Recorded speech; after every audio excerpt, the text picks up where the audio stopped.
إنما يخشى الله من عباده العلماء۔ بسم اللہ الرحمن الرحیم۔ السلام علیکم ورحمۃ اللہ وبرکاتہ۔ ناظرین کرام، پیغام ٹی وی کے پروگرام بزم عالم کے ساتھ آپ کا میزبان محمد ابرار ظہیر حاضر ہے۔ بزم عالم میں ہم علماء کا تعارف کرواتے ہیں، علماء کی داستان حیات ان کی اپنی زبان سے سماعت کرتے ہیں۔ بہت بڑے نامور اور جید علماء کرام اور کچھ ایسے جنہوں نے گمنامی کی زندگی گزاری ہے لیکن علم و عمل کے آسمان کا وہ ماہتاب ہیں، ہمارے ساتھ یہاں شریک مجلس ہوتے ہیں۔ مقصد صرف یہ ہے کہ یہ علماء، ان کی زندگیاں کیسے گزر رہی ہیں، کیسے یہاں تک یہ پہنچے ہیں، ان کی داستان ہم ان کی اپنی زبانی سماعت کریں اور ہم یہ دیکھیں کہ یہ ہمارے لیے کیسے مشعل راہ ہیں۔ آج کی اس بزم میں ہمارے ساتھ جو شریک مجلس اور شریک گفتگو ہیں، ان کا نام نامی اسم گرامی حضرت مولانا عبدالحفیظ مظہر صاحب حفظہ اللہ تعالی، مصنف ہیں، محقق ہیں، مناظر ہیں، ماہر تعلیم ہیں، خطیب ہیں، ادیب ہیں۔ اللہ نے بہت سی صفات سے ان کو نوازا ہوا ہے۔ آئیے ناظرین، ہم ان سے ان کی داستان حیات سماعت کرتے ہیں۔ شیخ، آپ کا بہت شکریہ، بہت شکریہ آپ نے ہمیں وقت دیا اور آپ ہمارے اسٹوڈیوز میں تشریف لائے۔ آپ کے آنے پہ بہت خوشی ہے ہمیں، آپ کے ہم بہت شکر گزار ہیں۔ ہمارے پروگرام کا سلسلہ اس طرح ہے کہ ہم آپ سے آپ کی داستان حیات سننا چاہتے ہیں۔ آج دنیا عبدالحفیظ مظہر کے نام سے آپ کو جانتی ہے۔ جب آپ کا نام آتا ہے تو ظاہر ہے ایک مناظر اور مصنف اور محقق اور ٹیچر اور نہ جانے کیا کیا تصورات ہوتے ہیں، لیکن ہم اس عبدالحفیظ کو جاننا چاہتے ہیں جو ننھا منا اپنے ماں باپ کے ہاتھوں میں اللہ کا تحفہ آیا تھا۔ یہ سفر کیسے آغاز ہوا اور کس علاقے سے اس زندگی کا سفر شروع کیا آپ نے؟ جزاک اللہ خیرہ۔ سب سے پہلے تو میں آپ کا بھی بے حد مشکور ممنون ہوں کہ آپ نے پیغام ٹی وی کی وساطت سے مجھے کچھ باتیں دل کی بسم اللہ کہنے کا موقع دیا۔ دل کی سننے کے لیے یہ تو اللہ رب العالمین آپ کو جزائے خیر عطا فرمائے، آپ کی ٹیم کو اللہ جزائے خیر عطا فرمائے۔ یہ سب تو اللہ رب العالمین کی عطا ہے، اس میں انسان کا کچھ کمال نہیں ہے۔ میرا آبائی علاقہ ہے رلیو کے، یہ تحصیل اس وقت ڈسکا ہوا کرتی تھی، اس وقت سمڑیال میں ہے۔ اچھا۔ اور وہاں پہ میری جو ڈیٹ آف برتھ ہے، جو اس وقت کاغذات میں جو میں نے دیکھی ہے، وہ ہے 22 جنوری 1976۔ 76؟ ہاں جی، اچھا، ماشاءاللہ، یہ میری ڈیٹ آف برتھ ہے۔ صحیح۔ تو جب میں یعنی کہ پڑھنے کے قابل ہوا تو والد صاحب نے مجھے مقامی اسکول میں داخل کروایا، اور جس وقت میں چوتھی جماعت میں پہنچا تو والد محترم مولانا غلام رسول مظہر رحمۃ اللہ علیہ، جو وہاں کے خطیب بھی تھے اور وہاں کے وائس چیئرمین بھی رہے، وہ اس علاقے میں ممبر بھی رہے، یونین کونسل کے ممبر بھی رہے وہ، اچھا، ماشاءاللہ۔ اور اس کے ساتھ ساتھ ان کا اپنا کاروبار بھی تھا۔ یعنی آپ کے والد ایک سماجی اور سیاسی اور علمی شخصیت تھے، الحمدللہ، ماشاءاللہ۔ مولانا والدہ محترمہ آپ کی جی وہ بھی عالمہ فاضلہ تھی یا وہ گھریلو خاتون تھی؟ گھریلو خاتون تھی، اس کے ساتھ عالمہ بھی تھی الحمدللہ، ماشاءاللہ۔ اور قرآن مجید کا ترجمہ ان کو، یعنی آپ نے علم کی گود میں پرورش پائی ہے، الحمدللہ، یہ اللہ کا بہت بڑا احسان ہے مجھ پہ۔ صحیح۔ اور اس کے بعد مجھے جب چوتھی جماعت میں جب پہنچا تو اس کے بعد والد محترم نے جامعہ عصریہ مجھے لے گئے، جہلم میں، جامعہ علوم عصریہ میں۔ ٹھیک۔ پھر وہاں پہ میں نے تعلیم حاصل کی، اور اس کے بعد جامعہ ابراہیمیہ میں بھی، وہاں بھی میں آ گیا، وہاں بھی میں نے، ہاں جی۔ پھر اس کے بعد مکمل تعلیم جو ہے نا وہ مولانا یحییٰ گوندلی رحمۃ اللہ علیہ، صحیح، ان سے بھی میں نے الحمدللہ علم حاصل کیا۔ بھوپال والا میں؟ نہیں، وہ ادھر سہو والا میں ہوتے، سہو والا میں، ٹھیک ٹھیک۔ مولانا عبدالحمید ثاقب صاحب، ان سے بھی میں نے اللہ نے موقع دیا دین کی تعلیم حاصل کرنے کا۔ تو میں نے وفاق المدارس جو شاہۃ العالمیہ ہے، تو پھر وہیں سہوالا کے ذریعے کہ الحمدللہ میں نے مکمل اس کی تعلیم حاصل کی. فاضل عربی بھی میں نے کیا. اچھا، آپ سے پہلے یا آپ کے بعد آپ کے کتنے بہن بھائی ہیں؟ جی اصل میں میرے کل ہم 3 بھائی تھے. اچھا، بہن نہیں ہے. اللہ اکبر. اور میرے والد محترم نے سب سے یہ بھی، چلو آپ نے اچھا سوال کر دیا، میری 2 والدیں ہیں. اچھا ہاں جی، میں اپنی والدہ سے اکیلا ہوں. اچھا اچھا اچھا اچھا، صحیح. اور ہمارے لیے یہ نہیں کہ دینی حلقے کے لیے یہ بھی بہت بڑا ایک میں سمجھتا ہوں اللہ کا احسان ہے کہ ساری زندگی میری والدہ دوسری والدہ اکٹھے رہے. اللہ. اور میری کوشش ہوتی تھی کہ میں اپنی کھانا جو ہے اپنی دوسری والدہ سے حاصل کروں، کیونکہ وہ مجھے میرا بہت خیال رکھتی تھی. ان کی زیادہ محبت ہی بہت انسان زیادہ. تھا. اور اس وقت بھی جب ان سے میں 2 دن بعد تک نہ ملوں نا، میری اپنی حقیقی والدہ تو فوت ہو گئی ہیں، ہاں صحیح. اللہ تو وہ تڑپتی ہیں کہ مجھے ملے. اچھا، تو میں پھر ملنے جاتا ہوں، اور پورے علاقے کے لیے یہ الحمدللہ رول سیمپل ماڈل بنا ہوا. بنا ہوا صحیح. الحمدللہ. ٹھیک ہو گیا. آپ تعلیم کی بات سنا رہے تھے کہ آپ نے وہاں ساو والا میں اشاعت العالمین میں کیا. ہاں جی. اور اسکول کا بھی جو عصری علوم جس کو ہم کہتے ہیں. ہاں جی، وہ میں نے جی جب سرٹیفکیٹ میں نے لیا 4th جماعت کا، میں نے ڈائریکٹ داخلہ بھیج دیا میٹرک کا. اچھا. تو الحمدللہ وہاں سے فرسٹ ڈویژن حاصل کی. الحمدللہ. اور اس کے بعد میں سلسلہ جاری رہا. میں پنجاب یونیورسٹی سے ایم اے ہوں، ماسٹر کس مضمون میں؟ اسلامیات. ماشاء اللہ. اچھا شیخ، آپ نے بچپن سے لے کے اساتذہ کی گود میں آپ نے سیکھا، علم کی گود میں آپ رہے، علماء کے ساتھ آپ کا واسطہ رہا. کون سے، ویسے تو سارے استاد قابل احترام ہوتے ہیں، ہم کمپیریزن تو نہیں کرتے، لیکن پھر بھی کچھ ایسے استاد ہوتے ہیں جن کی خصوصی توجہ حاصل رہتی ہے اور آپ بندہ اس سے بڑا متاثر ہوتا ہے. تو آپ ایسے اساتذہ کا ذکر فرمائیں گے؟ جی ویسے تو الحمدللہ میرے بہت زیادہ استاد جو مجھ سے محبت بڑی کرتے تھے، اور میں نے ان سے بہت کچھ سیکھا ہے. جو دنیا سے چلے گئے اللہ ان کی مغفرت فرمائے، جو رحمت میں جگہ نصیب فرمائے. اور جو حیات ہیں نا، ان میں سے 3 استادوں سے میں نے بہت کچھ سیکھا ہے. اچھا، ماشاء اللہ. ایک تو مولانا عزیر صاحب حافظہ اللہ، جو گجرات کے کسی علاقہ میں اس وقت رہتے ہیں. اچھا. ان سے میں نے بچپن میں، حقیقی بات ہے، تقویٰ انہوں نے منتقل کیا تھا. اللہ اکبر. اور جو چاہتا ہوں میں مدارس میں ہونا چاہیے، انہوں نے کردار ادا کیا. اور اللہ رب العالمین ان کو جزائے خیر عطا فرمائے. خشیت الہی انہوں نے کوٹ کوٹ کے بھری. اللہ. وہ خود شادی بھی نہیں ان کی اس وقت ہوئی تھی، وہ بچوں کو اٹھاتے تہجد کے وقت اور مسجد میں لے جاتے، اور پھر خود بھی روتے، اور ہم بچے ان کو دیکھ کے پھر روتے، اور ہم بھی اپنے گناہوں کو اس بچپن میں، کوئی بالغ بھی نہیں ہوئے تھے. تو یقین جانو خشیت الہی انہوں نے بری. اللہ رب العالمین ان کو جزائے خیر عطا فرمائے. دوسرا میرے استاد محترم ہیں مولانا حافظ عبدالحمید عامر صاحب حافظہ اللہ، جہلم سے. ماشاء اللہ. انہوں نے بھی انفرادیت کے حوالے سے یعنی کہ منفرد انداز میرے ساتھ رکھا.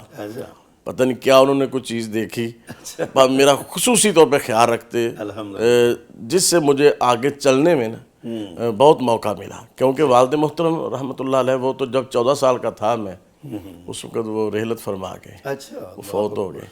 تو انہوں نے بڑے طریقے کے ساتھ پورا کر دیا.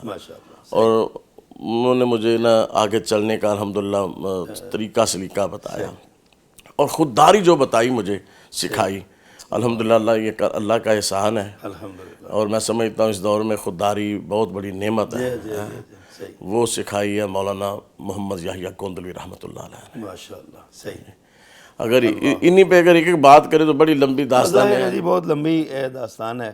اچھا شیخ، آپ کے جو تعلیمی ادارے جن جہاں سے آپ نے پڑھا، ساہو والا سے، جہلم سے، اور اپنے رلیوں کے گاؤں سے آپ بتا رہے ہیں، کیا یہ سارے ادارے اس وقت بھی موجود ہیں، چل رہے ہیں؟ کیا ان کے بارے میں کہیں گے؟ ان میں اور دیگر اداروں میں کیا آپ سمجھتے ہیں کہ انفرادیت کیا ہے ان اداروں میں؟ پہلے تو ہمارا جامعہ عصریہ جہاں سے میں نے ابتدائی تعلیم حاصل کی ہے، وہ الحمدللہ اس وقت بھی آپ کے سامنے آباد و شاداب ہے. اور اس وقت جو ساہو والا کا ادارہ ہے وہ بھی الحمدللہ کام کر رہا ہے. مولانا ضیاء الاسلام گوندلی صاحب اس کے مدیر ہیں، وہ الحمدللہ کام کر رہے ہیں. باقی رلیوں کے بھی جو میرا آبائی علاقہ ہے وہاں پہ جو ابتدائی گاؤں میں تعلیم ہوتی ہے وہ چل رہی ہے الحمدللہ. اچھا شیخ، جیسے آپ نے بتایا اساتذہ کے پرٹیکولر 3 اساتذہ کا آپ نے ذکر کیا، آپ کی شخصیت پر ان کی گہری چھاپ ہے، تقویٰ میں، خشیت میں، خودداری میں، اور ایک سٹیزن، رسپانسبل سٹیزن بننے میں، ذمہ دار شہری بننے میں. آپ نے بتایا کہ ظاہر ہے بچپن تو بہرحال آپ کا ماں باپ کی گود میں گزرا، تو آپ کے والدین میں سے کس کا اثر آپ کی شخصیت پر زیادہ ہے؟ کس نے آپ کے ساتھ زیادہ آپ کی توجہ رہی ہے؟ بیسیکلی بچپن میں یوں سمجھے کہ 8 سال کی عمر میں والد محترم تو مجھے چھوڑا ہے جامعہ عصریہ میں جہلم میں. صحیح. تو دوران تعلیم ہی ان کی رحلت ہوگی، مجھے زیادہ موقع ان سے نہیں مل سکا. اچھا. باقی والدہ محترمہ نے، انہوں نے مجھے باپ کا بھی پیار دیا اور ماں کا بھی پیار دیا، اور میری تربیت کرنے میں ان کا بڑا ہی کردار. کوئی بھی دین کے معاملے کو بات ہوتی تو سب سے پہلے وہ میرا ساتھ دیتی ہر لحاظ سے. اچھا شیخ، آج تو آپ ماشاءاللہ ایک بڑی شخصیت بن گئے ہیں. کبھی آپ ماضی پہ کتابیں زندگی کی اوراق پلٹتے ہوئے اپنے بچپن کو یاد کرتے ہوں گے کہ عبدالحفیظ ایسا تھا، عبدالحفیظ یہ شرارتیں کرتا تھا، آج عبدالحفیظ مظہر ہے اور آج بڑا نام ہے؟ اور کبھی ذہن میں آیا کہ بچپن کی کوئی ایسی شرارت جو آپ کو یاد ہو، یا کوئی ایسا واقعہ آپ کے بچپن کا جو آپ کی آج بھی آپ کو یاد آئے، آپ ہنس پڑتے ہوں یا رو پڑتے ہوں؟ کبھی ایسا ہو جاتا ہے؟ مجھے ایک بچپن میں 2 واقعات میرے بچپن کے جو مجھے وہ بہت یاد آتے ہیں. جامعہ علوم عصریہ میں میں ابتدائی کلاسوں میں تھا. اچھا. اور جب میں وہ غور کرتا ہوں تو اللہ کی قدرت پہ بھی حیران ہوتا ہوں، اور پھر اللہ سے دعائیں بھی کرتا ہوں اپنے بزرگوں کے لیے. مجھے کچھ بچے تنگ کر رہے تھے. اچھا. مجھے چھیڑ رہے تھے، تنگ کر رہے. میں کہوں گا سب سے چھوٹا تھا شاید جامعہ میں. اچھا. تو سامنے دیکھ رہے تھے شیخ الحدیث مولانا پیر محمد یعقوب قریشی صاحب رحمۃ اللہ علیہ. وہ صحیح بخاری پڑھایا کرتے تھے، حالانکہ ان کا میرا اتنا کوئی تعلق تو نہیں تھا. انہوں نے جب دیکھا تو انہوں نے حافظ یحییٰ صاحب غالباً چکوال کے تھے، وہ بخاری پڑھتے تھے ان کے پاس. انہوں نے ان کو بلایا اور کہا کہ ان بچوں کو روکو. اچھا. اس بچے سے اس کو تنگ نہ کرے، روکو، میں دیکھ رہا ہوں تنگ کر رہے ہیں اس کو. کیا بات. اور انہوں نے کہا کہ میں نے اس کے متعلق خواب میں دیکھا ہے کہ اللہ اس بچے سے بہت زیادہ دین کا کام لے. ماشاءاللہ ماشاءاللہ. قریشی صاحب نے جب یہ میں ذہن میں آتی ہے تو عجیب سی جو نا میری کیفیت ہو جاتی ہے کہ میں نے اس بچے کے متعلق، اور میں اس وقت میرے ذہن میں خیال نہیں، اب خیال آتا ہے اس بات کا، پہلے نہیں تھا میرے ذہن میں خیال. کیا فرمایا. اور اسی طرح ضمناً ایک بات آ گئی، ہمارے گاؤں کی خاتون ابھی عمر سیدھا ہو گئی بہت، یعنی کہ کافی عمر کی اس کی ہو گئی، ابھی زندہ حیات ہے، اللہ اس کو صحت والی عافیت والی زندگی عطا فرمائے. میں چھوٹا سا تھا تو وہ والدہ محترمہ کے پاس آئیں، کہنے لگی بہن جی آج میں نے اس کے متعلق خواب دیکھی ہے. حالانکہ اس کو نہ کوئی دینی علم کا اس کو پتہ تھا. اس نے یہ کہا کہ میں نے دیکھا ہمارے گاؤں کے پاس باہر عیدگاہ ہے، وہاں پہ ایک مینار لگا ہوا ہے. اچھا. تو وہ تھوڑا سا ٹیڑھا ہوا ہے، تو آپ کے بیٹے عبدالحفیظ نے نا وہاں پہ کندھا اس کو دیا ہوا ہے. تو لوگ کہہ رہے ہیں پیچھے ہٹ جاؤ پیچھے ہٹ جاؤ. تو یہ کہتا ہے نہیں میں نے پیچھے ہٹنا، یہ وہی منار ہے جس پہ حضرت عیسیٰ علیہ السلام نازل ہوں گے. اللہ اکبر. ابھی اس کو پتہ ہی نہیں ہے حیات مسیح کیا ہے، معاملہ کیا ہے. بالکل صحیح. تو میں نے جب علماء سے بعد میں جب مجھے ذہن میں آتی میں پوچھا، انہوں نے کہا بس یہی تھا کہ اللہ نے آپ سے عقیدہ ختم نبوت کا کام لینا ہے. اس وقت وہ خاتون بزرگ حیات ہیں. صحیح. اچھا شیخ، جب ہم آپ کی پروفائل دیکھتے ہیں، جو میں نے اسٹڈی کیا تھوڑا سا، تو اس میں ہمیں یہ پتہ چلتا ہے کہ آپ کو 10 سال کی عمر میں آپ پر مقدمہ بھی کو قائم ہو گیا تھا.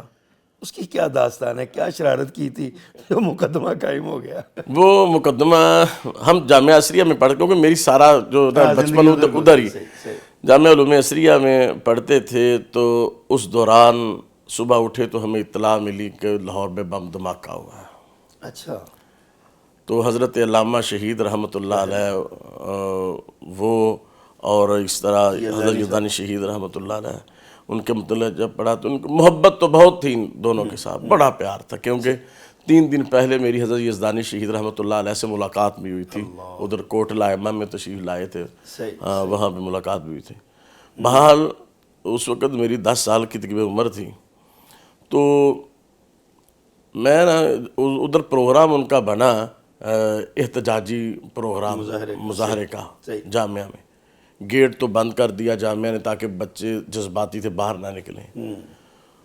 تو وہاں پہ نا میں اکیلا ہی اپنے جذبات کا اظہار کر رہا تھا اپنی دنیا میں. اچھا.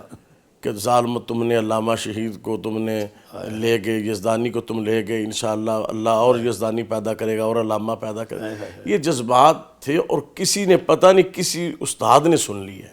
اچھا. یہ جمعے سے پہلے کا واقعہ، جمعے کی نماز کے بعد چوک اہل حدیث جہلم میں پروگرام تھا اور وہاں پہ صاحب آپ کو وہاں لے گئے اور مجھے وہاں لے گئے.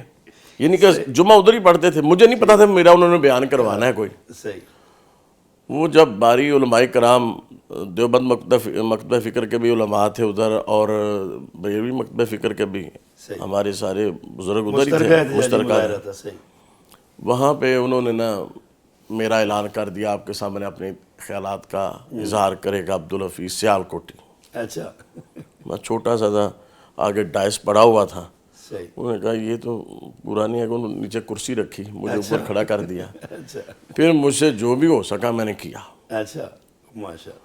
وہ اللہ نے کوئی کلمات ایسے نکلوائے، وہ تھوڑی دیر بعد پتہ چلا کہ مجھ پر پرچہ ہو گیا، اچھا. مقدمہ ہو گیا. اچھا. یہ میں سمجھتا ہوں تقریباً یہ پاکستان کی تاریخ میں اتنی چھوٹی عمر میں اس حوالے سے مقدمہ نہ پہلا ہوا ہے، نہیں سے پہلے نہ بعد میں ہوگا شاید، یہ پہلا مقدمہ منفرد. اچھا شیخ، بڑا مزہ آیا، لیکن یہاں پہ ایک وقت ہے بریک کا. ہم دوبارہ آپ سے آپ کی داستان سنیں گے. ناظرین کرام، دلچسپ گفتگو اور خوبصورت الفاظ، اظہار بیان کا یہ بڑا پیارا انداز ہے. حضرت مظہر کے جو کتاب حیات ہے اس کے پرت بہت سارے ابھی کھلنے والے باقی ہیں. ہمارے ساتھ رہیے گا، چند لمحات کے بعد دوبارہ حاضر ہوتے ہیں. انما یخشی اللہ من عبادہ العلماء. انما یخشی اللہ من عبادہ العلماء. ویلکم بیک ناظرین. پیغام ٹی وی کے پروگرام بزم عالم میں حاضر ہیں اور ہمارے آج کے مہمان ہیں مولانا عبدالحفیظ مظہر صاحب، مولانا عبدالحفیظ سیال کوٹی صاحب. جناب، آپ وقفے سے پہلے ہمیں بڑی خوبصورت داستان سنا رہے تھے. آپ نے ذکر کیا حضرت یزدانی شہید رحمہ اللہ سے آپ کی محبت کا، اور ہم دیکھتے ہیں کہ آپ کا انداز بیان بھی، انداز گفتگو اور آپ خطابت کا لہجہ بھی آپ کا ویسا ہی ہے. میری خواہش ہے کہ ہمارے ناظرین کو ذرا اس اپنے مخصوص انداز میں کوئی خطبہ یا کوئی تلاوت، کوئی آیت قرآن کریم کی وہ ذرا سنائیں. ما کان محمد ابا احد من رجالکم سبحان اللہ. ولکن رسول اللہ وخاتم النبیین. واہ واہ واہ، کیا بات ہے، ماشاء اللہ. محمد دے رتبے نو پا کوئی نہیں سکدا، محمد دے رتبے نو پا کوئی نہیں سکدا، جہانا دی رحمت کہا کوئی نہیں سکدا. کیا بات. او ختم نبوت دا سالار آیا، نبوت دے بوئے نو ہے مار آیا، نواں نبی جگتے آ کوئی نہیں سکدا، محمد دے رتبے نو پا کوئی نہیں سکدا. کیا بات. اچھا شیخ، آپ جب یہ بیان کرتے ہیں تو ایک عجب سی کیفیت وجد آپ کی ہم جو ویڈیوز ہم نے سنی ہیں آپ کی تقاریر بالمشافہ یا ویسے بھی سنی ہیں، تو ہمیں اس کا بہت مزہ آتا ہے، تو آپ کو کتنا مزہ آتا ہوگا؟ یہ ظاہر ہے یہ قرآن مجید اور پھر رسول اللہ صلی اللہ علیہ وسلم کا فرمان جب دل سے پڑھا جائے، اور میری کوشش یہ ہوتی ہے کہ جب بھی میں کوئی واعظ کروں میں 2 نفل ضرور پڑھتا ہوں اچھا، ماشاء اور اللہ سے دعا کرتا ہوں، اور اگر نہ پڑھ سکوں کسی وجہ سے بعد میں ضرور پڑھتا ہوں کہ یا اللہ کفارہ دے لیتے ہیں۔ پہلی تو بات یا اللہ میرا دل جو ہے اس میں اخلاص بھر دے، کیونکہ ہمارے اسلاف جو ہے یہی دعائیں کرتے تھے۔ آج تو ہمارا انداز کچھ اور ہو چکا ہے نا، تو میری حاشا وکلہ یہی خواہش ہوتی ہے۔ اچھا شیخ، آپ کا تبلیغی سفر کیسا گزرا اور کتنا گزر چکا ہے؟ کتنے سال ہو گئے ہیں اس آپ تبلیغ سے وابستہ، اور کن کن علاقوں میں، شہروں میں، ملکوں میں آپ نے یہ سفر کیا؟ جہاں تک ملک پاکستان کا تعلق ہے تو تقریباً الحمدللہ پنجاب بھر کے تمام شہروں میں میں گیا ہوں، پشاور میں بھی، کراچی میں بھی۔ صحیح۔ اور یہ خطابت کا جو میدان ہے تو اس میں 14 سال کی عمر میں باقاعدہ طور پر میں نے خطبہ جمعہ شروع کر دیا تھا۔ اچھا، ماشاءاللہ۔ 14 سال کی عمر میں اس وقت بھی آپ اسی انداز میں سٹارٹ لیا تھا؟ میرا یہ انداز بدلا ہے آپ نے؟ نہیں، میرا انداز جو یہی تھا شروع سے شروع سے یہی۔ اچھا، ماشاءاللہ۔ اچھا، تو 14 سال سے لے کے اب تقریباً 50 برس، 49 برس، 48 برس آپ کی عمر ہو رہی ہے، تو اس دوران آپ نے یہ سارا کیا سمجھتے ہیں آپ کہ آپ کی اس تبلیغ اور اس واعظ کا لوگوں پر اثرات مرتب ہوئے؟ آپ کا جو زیادہ یعنی کہہ لیں علاقہ ہے جہاں پہ آپ جمعہ پڑھاتے ہیں، یا آپ کا جو آبائی علاقہ ہے، یا جس جگہ پہ بھی آپ، وہاں پہ اثرات کیا مرتب ہو رہے ہیں اس کے؟ اثرات یہ کتنا بڑا اللہ کا احسان ہے کہ اس وقت جہاں بھی جمعہ میں نے شروع کیا ہے صرف 3 جگہ ہیں۔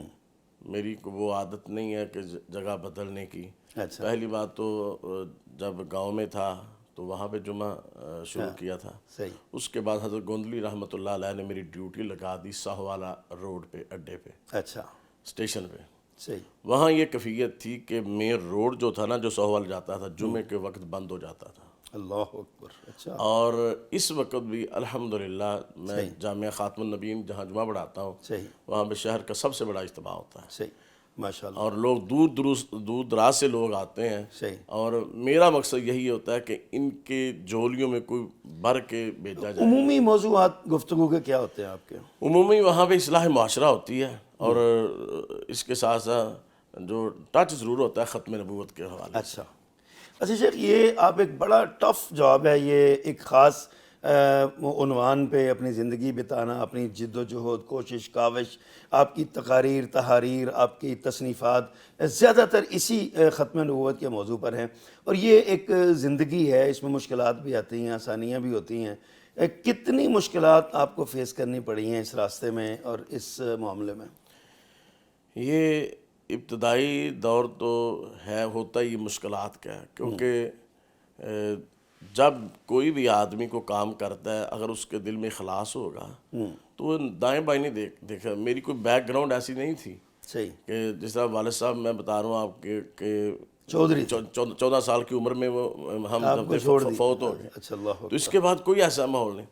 یہ اللہ رب العالمین کا خاص کرم تھا کہ بچپن سے لے کر اللہ نے دین کی طرف راغب کیا۔ میں اس سلسلہ میں اپنے ناظرین کو یہ بھی بتاتا چلوں کہ وہ وقت بھی آیا کہ اپنی تعلیم کے لیے یا کام کرنے کے لیے میں نے مزدوری بھی کی۔ اچھا، ہاں جی، جو میسن ان کے پیچھے مزدوری بھی کی، اچھا، اور میری شروع سے اس طرح ہاتھ پھیلانا یا نہیں، شروع سے صحیح، میرا یہ ٹارگٹ تھا کہ اللہ نے مجھے عقیدہ ختم نبوت کے تحفظ کے لیے اگر چن لیا تو میں اپنی جیب سے خرچ کروں۔ اللہ، اور آج بھی اللہ کی رحمت سے مجلہ خاتم النبیین اس کا 100 نمبر شمارہ ابھی انشاءاللہ اسما وہ آ رہا ہے اللہ کی رحمت سے۔ صحیح، اس کو شائع کرنے کا مقصد ہی یہ تھا۔ میرے سامنے حضرت بٹالوی رحمۃ اللہ علیہ تھے جنہوں نے شاط و سنہ جو ہے نا مخصوص کر دیا تھا اس حوالے سے۔ تو میرا بھی اسی طرح مشن ہے کہ جتنا ذات سے ہو سکے لے لو، ہاں جی، اور باقی اکیلا ہی چلا تھا جان میں منزل، لوگ ملتے کہ کارواں بنتا گیا۔ ایک تو واقعہ میرا ذاتی ہے کہ میں اور مولانا امتیاز الحسن فرقان ساہوالا میں اس وقت موجود ہیں، صحیح، اللہ ان کو صحت و فیض والی زندگی عطا فرمائے۔ ہم نارووال کا کوئی علاقہ، کوئی بارڈر کے قریب اس طرح کا کوئی علاقہ تھا، یہ آج سے کوئی 20-22 سال پہلے کی بات ہے۔ موٹر سائیکل ہمارے پاس تھی، اچھا، ہمیں پتہ کہ پٹرول ہمارا کام کر جائے گا۔ رات کو وہاں پہ پروگرام ہوا، اچھا، تو حاشا وکلہ کسی نے نہیں پوچھا کہاں سے آئے کہاں سے گئے ہیں، تو نیت بھی، کیونکہ میں نے بیت اللہ میں بیٹھ کے اللہ سے وعدہ کیا، اللہ زندگی بھر میں کسی سے مطالبہ نہیں کروں گا کہ میں یہاں آیا ہوں مجھے کرایہ دو، زندگی بھر الحمدللہ نہ ہی وظیفے کا مطالبہ نہ ہی اس طرح کا مطالبہ۔ اللہ، ہم پروگرام کے بعد نکلے تو راستے میں کوئی جنگل تھا، اچھا، ہم نے کسی نے کہا یہ رستہ شارٹ ہے، ہم ادھر سے نکلے، کوئی دور دور روشنی نہیں تھی، رات کا تقریباً 1-2 کا ٹائم تھا، اللہ اکبر، تو ہمارا وہ موٹر سائیکل کا جو ہے نا وہ پٹرول ختم ہو گیا، اوہ اوہ، اللہ اکبر، تو بس صرف اللہ سے یہ بات کی، یا اللہ تجھے پتہ ہے ہم تیرے ہی کس کام کے لیے آئے؟ تیرے کام نکلے ہیں، اور یہاں پہ کچھ ہماری کوئی مدد کرنے والا بھی نہیں ہے، ہائے ہائے، تو بس اللہ سے دعائیں کی کہ یا اللہ مدد تو نہیں کرنی ہے۔ صرف اور صرف میرا خیال ہے ہم 3 یا 4 منٹ آگے چلے ہوں گے، اچھا، بڑے بڑے کوئی نوجوان وہ جناب ادھر ان کی آواز سنی آ رہے ہیں۔ پہلی بات تو ہم گھبرائے، پتہ نہیں یہ کیا کریں گے ہمارے ساتھ۔ میں نے اونچی سی کہا السلام علیکم ورحمۃ اللہ وبرکاتہ۔ اچھا، صحیح، انہوں نے کہا جی وعلیکم السلام، کہاں سے آئے جی؟ ہم نے کہا یار یہاں پروگرام تھا، دینی محفل تھی، وہاں پہ سے ہم آئے ہیں، پٹرول ختم ہو گیا۔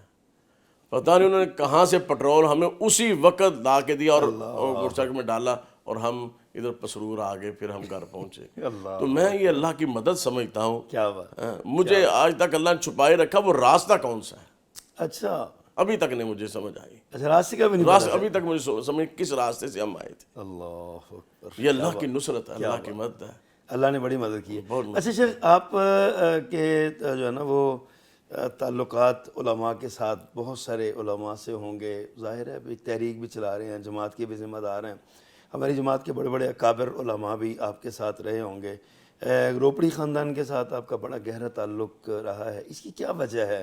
پڑھتے آپ جہلم میں رہے ہیں اور روپڑی خاندان سے آپ کا تعلق عموماً یہ تو ایک تو ہے نا جماعتی تعلق ویسے ہی ہے اہل علم کے ساتھ، لیکن پرٹیکولر کچھ ایسا تعلق ہوتا ہے جس کی بنیاد پر ہم کہہ سکتے ہیں کہ یار یہ پڑھتے آپ جہلم میں رہے ہیں اور تعلق آپ کا لاہور میں، یہ بوتل مشرقین کیسے قریب ہوا؟ یہ اصل میں والد محترم ادھر کو کام کرتے تھے چوک دال گراں، اچھا، ان کا تعلق ادھر روپڑی صاحب سے بنا، اور پھر ہمارے چچا جان مولانا الحاج غلام قادر حجازی صاحب حفظہ اللہ وہ یہاں پڑھتے رہے ہیں، اچھا، اور روپڑی خاندان کا حضرت روپڑی صاحب کا ان سے بڑا گہرا تعلق، صحیح، آپ اندازہ کریں کہ کس قدر تعلق مضبوط ہے کہ میں نے وقت لیا خود حضرت روپڑی صاحب سے، حافظ عبدالقادر صاحب، حضرت عبدالقادر روپڑی رحمۃ اللہ علیہ سے، کہ آپ ہمارے گاؤں آئیں، تو وہ کہنے لگے ٹھیک ہے، وعدہ انہوں نے کر لیا، اچھا، اور وعدے کے دوران ان کو فالج ہو گیا، وہ اس کے بعد وہ بیمار ہو گئے، اللہ اکبر، مجھے اخبار پہ پتہ چلا کہ وہ بیمار ہیں، میں گھر گیا حضرت روپڑی صاحب رحمۃ اللہ علیہ کے، وہ ان کے جو خادم تھے، میں نے کہا ملنا، وہ کہتے ہیں وہ بیمار، میں نے کہا یا بس انہیں کہیں کہ عبدالحفیظ آیا ہے رلیو کے سے،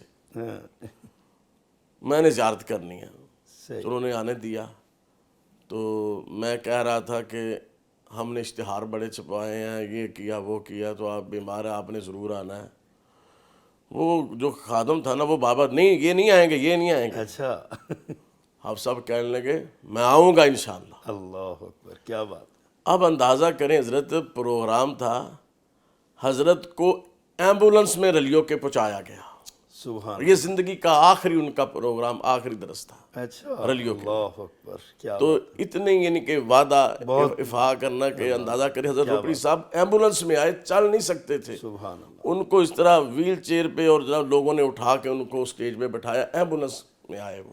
اچھا شیخ، اس پر مزید آپ سے بات کریں گے، وقت ہے بریک کا۔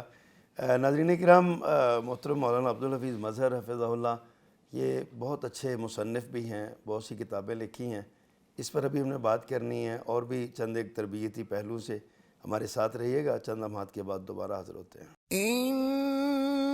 إنما يخشى الله من عباده العلماء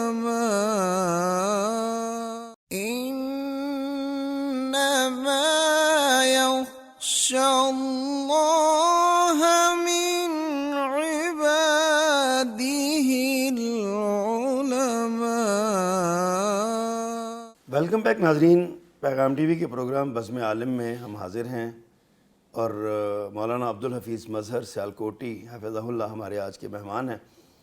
مولانا عبدالحفیظ مظہر حفظہ اللہ اپنی زندگی کی داستانہ میں سنا رہے ہیں، رکاوٹیں، مشکلات، آسانیاں، کامیابیاں، ترقیاں، اور علم، الف با سے سیکھا ہوا علم آج لوگوں کو سکھانے تک ماشاءاللہ پہنچا ہوا ہے۔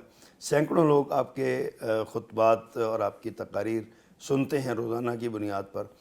آپ ختم نبوت جو اسلام کا ایک بنیادی عقیدہ ہے اس پر بھی بہت کام کر رہے ہیں۔ محترم حافظ صاحب، آپ تصنیف کے ساتھ آپ کا تعلق کیسا ہے؟ کتنی تصنیفات یا رسائل، جرائد آپ نے اب تک، مضامین، مقالہ جات آپ نے لکھے ہیں؟ یہ تقریباً ان کی تعداد 48 کے قریب ہے جو اللہ رب العالمین نے مجھ سے یہ کام کروایا۔ ان میں سے جو سب سے پہلی کتاب تھی وہ ہے تسکین القلوب، اچھا جس وقت میں 19 سال کی عمر میں تھا اس وقت لکھی گئی، اچھا، ماشاءاللہ، اور الحمدللہ وہ سعودی عرب میں بھی شائع ہوئی، اچھا۔ مکتبہ بیت السلام نے بھی شائع کی۔ اس کا تسکین القلوب کا موضوع کیا تھا؟ کس عنوان پہ یہ کتاب موضوع یہ تھا کہ جس ایسے تمام اعمال، ایسے تمام اذکار جن سے دلوں کو سکون ملتا ہے۔ اچھا، اذکار کا ذکر ہے۔ اور مولانا جو اس حوالے سے مجھے یاد آیا کہ اس کتاب کو مولانا عمر صدیق صاحب حافظہ اللہ کے والد محترم بڑا پڑھتے تھے، اچھا، ماشاء بلکہ وہ مجھے بتاتے ہیں جب فوت ہوئے ان کے تکیے کے نیچے یہ کتاب تھی، اس سے بہت پیار کرتے تھے۔ صحیح، تو حافظ عابد الہی ظہیر صاحب جو علامہ صاحب کے بھائی ہیں، چھوٹے بھائی ہیں، صحیح، انہوں نے اس حوالے سے مجھے یاد ہے بطور انعام کہہ لیں مجھے یعنی کہ انعام بھی دیا نقدی اس کتاب کی تصنیف پر۔ ماشاءاللہ، تو اس کے 7 ایڈیشن شائع ہو چکے ہیں۔ الحمدللہ۔ اس کے علاوہ دیگر موضوعات پہ نماز کے متعلق ایسی کہ امام الانبیاء کی نماز یہ کتاب ہے، اور اس طرح موت سے قبر تک، زکوٰۃ کے متعلق باقی جو کتابیں زیادہ ہیں نا، یا جو لٹریچر ہے وہ ختم نبوت کے متعلق تقریباً ہر موضوع پر ہے، الحمدللہ۔ اچھا شیخ، ختم نبوت کے عنوان پہ بہت زیادہ کام الحمدللہ ہو رہا ہے، لوگ اس عقیدے کو عقیدہ سمجھ کے بات کرتے ہیں، علماء بیان کرتے ہیں، تحاریر ہوتی ہیں، مقالہ جات اس پر ہوتے ہیں، سارے معاملات ہیں۔ اس کے باوجود کیا آپ سمجھتے ہیں کہ ختم نبوت کے منکرین اپنے پنجے ہمارے معاشرے میں گاڑتے جا رہے ہیں؟ کیا وجہ ہے اس کی؟ اگر گاڑ رہے ہیں یا اگر ہمیں محسوس ہو رہا ہے، آپ کا اس بارے میں کیا نقطہ نظر ہے؟ بالکل جی، وہ پنجے گاڑ رہے ہیں۔ پہلی بات تو الحمدللہ پاکستان سے مجموعی طور پر قادیانیت مایوس ہو چکی ہے، الحمدللہ، اچھا، مایوس ہو چکی ہے۔ وہ اپنے بیانات میں بھی یہ کہنا شروع کر دیا انہوں نے صحیح، کہ یہاں پہ کامیابی نہیں ہے، لیکن وہ آرام سے نہیں بیٹھے۔ وہ جو ان کا مرزا طاہر تھا اس نے بات کہی تھی ایک موقع پہ کہ کم از کم زندگی میں ایک مسلمان کو تم نے قادیانی بنانا ہے۔ وہ اپنے مشن پہ لگے ہوئے ہیں، صحیح، اور اس کا نتیجہ میں آپ سے یہاں پہ کیا عرض کروں کہ ہم نے اصل میں اس موضوع کو کما حقہ بیان کرنا چھوڑ دیا ہے۔ اس کا نتیجہ یہ ہوا ہے کہ ہمارے ہی ایک عالم دین کہ جن کا بیٹا قادیانی ہو چکا ہے۔ انا للہ و انا الیہ راجعون۔ اچھا، تو مقصد بات کرنے کا یہ ہے کہ ہم اس کو لائٹ نہ لیں کہ بالکل ہلکا مضمون ہے۔ صحیح، جو ان کے اعتراضات ہیں وہ ہم اپنی مجالس میں بیان کریں، بتائیں کہ یہ اعتراض ہے، اس کا یہ جواب ہے۔ صحیح، آپ کو بھی آپ الحمدللہ ادیب ہے، مقرر ہے، اس حوالے سے آپ پروگراموں میں جاتے رہتے ہیں۔ جو ان کے اصل اعتراضات جو انہوں نے ہماری نوجوان نسل میں گولے ہوئے ہیں دماغ میں، ان کا ہم جواب نہیں ادھر دیتے، ہم روایتی گفتگو کر کے ہم کیا وجہ ہے اس کی؟ کیا ہمارے علماء کو جواب آتا نہیں ہے؟ آتا ہے لیکن مطالعہ نہیں کرتے، اس حوالے سے مطالعہ نہیں کرتے۔ آپ اپنی تحریک کے ذریعے کوئی ایسے لٹریچر پرووائڈ کر رہے ہیں لوگوں کو کہ جناب یہ ان کا اعتراض ہے، اس کا یہ جواب ہے، یہ اعتراض ہے، یہ جواب ہے؟ اس کا سب سے پہلے اللہ کا احسان ہے 2000 سے پہلے، سن 2000 سے پہلے الحمدللہ ہم نے لٹریچر 16 لٹریچر مختلف پمفلٹ بنائے وہ پمفلٹ بنائے ہر موضوع پر، اس کو پورے ملک میں فری تقسیم کیا. اچھا. اور میرے پاس یوں سمجھے اس وقت بوریاں بندھی ہوئی ہیں جن میں وہ خطوط ہیں لوگوں کے. اچھا.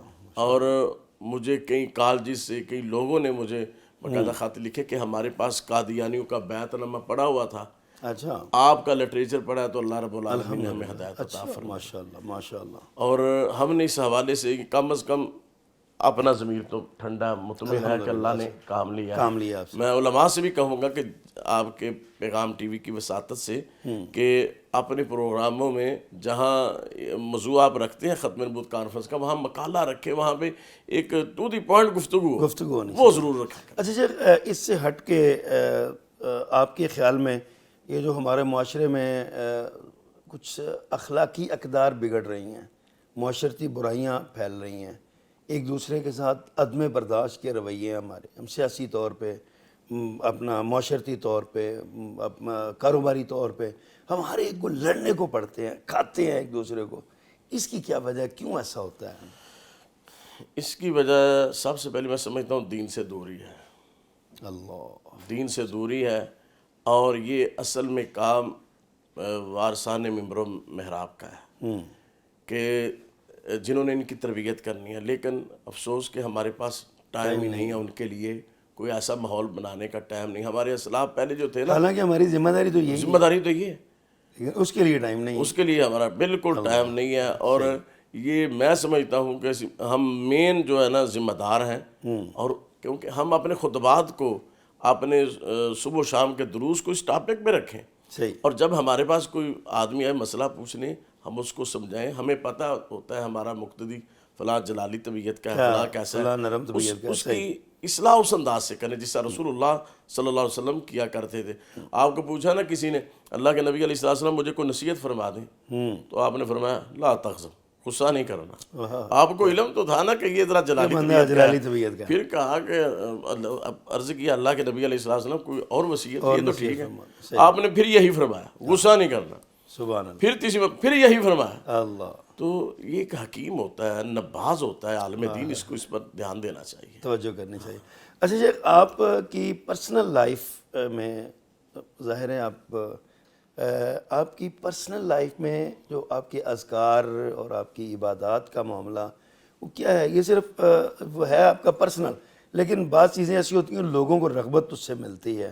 تو کون سے اذکار آپ کثیر تعداد میں کثرت کے ساتھ کرتے ہیں تاکہ لوگ بھی اگر ادھر مائل ہونا چاہیں تو وہ ادھر توجہ کریں ادھر؟ ایک تو جی میرا معمول ہے کہ میں سورۃ فاتحہ کا کثرت سے ورد کرتا ہوں. اچھا ماشاء اور دوسرا استغفار. اور تیسرا اللہم انی اعوذ من الہم والحزن واعوذ من العجز والکسل. اس کا میں جو ہے نا کرتا ہوں. اور اس کا میں آپ کو ایک تھوڑا سا واقعہ بتا دوں. ہاں ضرور ضرور. مجھے کسی نے بتایا کہ ایک آدمی آپ کے متعلق سازش کر رہا ہے.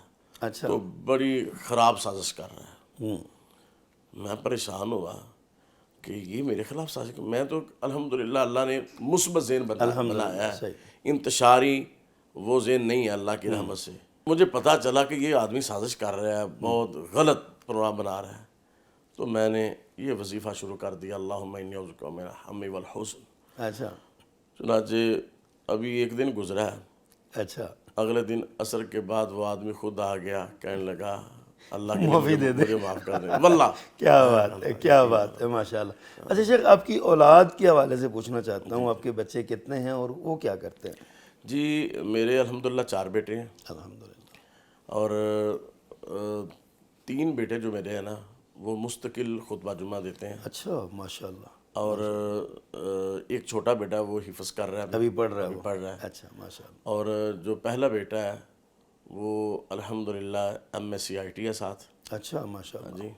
اور اس کے ساتھ وفاق المدارس کا اس کا 6واں سال بھی ہے. اور دوسرا بیٹا جو ہے نا وہ حافظ قرآن ہے. اور یوٹیوب پہ اس کی عام تلاوت چلتی ہے. عبدالمعید مظہر، بڑی اچھی آواز ہے. اور وہ BS بایو ٹیکنالوجی ہے. اچھا. اس کا بھی 7واں سال ہے وفاق المدارس میں. اور تیسرا بیٹا جو ہے نا اس نے BS کمپیوٹر میں اس نے کر رہا ہے، اس کے ساتھ وفاق المدارس میں بھی وہ پڑھ رہا ہے. اور وہ بھی حافظ قرآن ہے، وہ بھی خطیب ہے۔ تو یہ بچے دونوں کیسے ان دونوں نظام ہائے تعلیم کو مینج کر لیتے ہیں؟ ایک وہ مشرق ہے، دوسرا مغرب ہے، تو یہ کیا سمجھتے ہیں آپ، یہ کس طرح آپ نے ان کو مینج کروایا ہے؟ اصل میں تو آپ کو پتہ ہے زیادہ باہر ہی ہوتا ہوں، ان کی والدہ ماشاءاللہ پڑھی ہوئی میری اہلیہ، اللہ ان کو جزائے خیر عطا فرمائے، اور یہ بچوں نے نا میٹرک تک سائنس کی تعلیم جو ہے اپنی ماں سے حاصل کی ہے، اچھا، گھر میں۔ وہ بھی ٹیچر ہے؟ وہ گھر میں ٹیچر ہے۔ اچھا گھر میں، اچھا گھر میں ٹیچر ہے وہ، صحیح۔ گھر میں بنا ہوا اسکول ٹائپ، تو وہاں پہ کام۔ اچھا اچھا، تو ایک بیٹی ہے، وہ بھی ماشاءاللہ دینی تعلیم بھی حاصل کرتے، ساتھ FSC میں بھی ہے۔ الحمدللہ، ماشاءاللہ۔ بہت خوبصورت لگا آپ کی باتیں سن کر، اور آپ کی یہ ظاہر ہے یہ داستان اتنے مختصر وقت میں تو ساری کامیابیاں، ناکامیاں، مشکلات، آسانیاں بیان نہیں ہو سکتی، لیکن پھر بھی آپ نے بہت جامع گفتگو فرمائی ہے۔ آپ کے تشریف لانے کا بہت شکریہ۔ ناظرین کرام، آپ نے گفتگو سماعت کی مولانا عبدالحفیظ مظہر حفظہ اللہ تعالی۔ جیسے میں نے عرض کیا کہ یہ مصنف ہیں، محقق ہیں، عالم ہیں، فاضل ہیں، اور ٹیچر بھی رہے ہیں، اور اسی طرح ایک دین کے مبلغ ہیں، اور زندگی گزار دی انہوں نے اسی کام میں۔ یہ ہوتی ہے ایک زندگی، ہمہ جہتی زندگی، 24 گھنٹے بندہ اپنے کام کے ساتھ لگا ہوا، تو لوگوں کی زندگیوں میں انقلاب آتا ہے۔ یہ علماء کرام ہیں جن کے بارے میں کہا گیا جس طرح آسمان کے ستارے ہیں ویسے زمین پہ علماء کرام ہیں۔ اللہ ہمارے ان علماء کی زندگیوں کو سلامت رکھے، ان کی خدمات کو اللہ اپنی بارگاہ میں قبول فرمائے، اور ان کو معاشرے کے لیے، اولادوں کے لیے اور دیگر لوگوں کے لیے اللہ رول ماڈل بنائے۔ ناظرین کرام، اگلے پروگرام تک کے لیے اجازت دیجیے۔ اللہ حافظ۔ أَمَّنْ هُوَ قَانِتٌ آنَاءَ اللَّيْلِ سَاجِدًا وَقَائِمًا يَحْذَرُ الْآخِرَةَ وَيَرْجُو رَحْمَةَ رَبِّهِ قُلْ هَلْ يَسْتَوِي الَّذِينَ يَعْلَمُونَ وَالَّذِينَ لَا يَعْلَمُونَ إِنَّمَا يَتَذَكَّرُ أُولُو الْأَلْبَابِ۔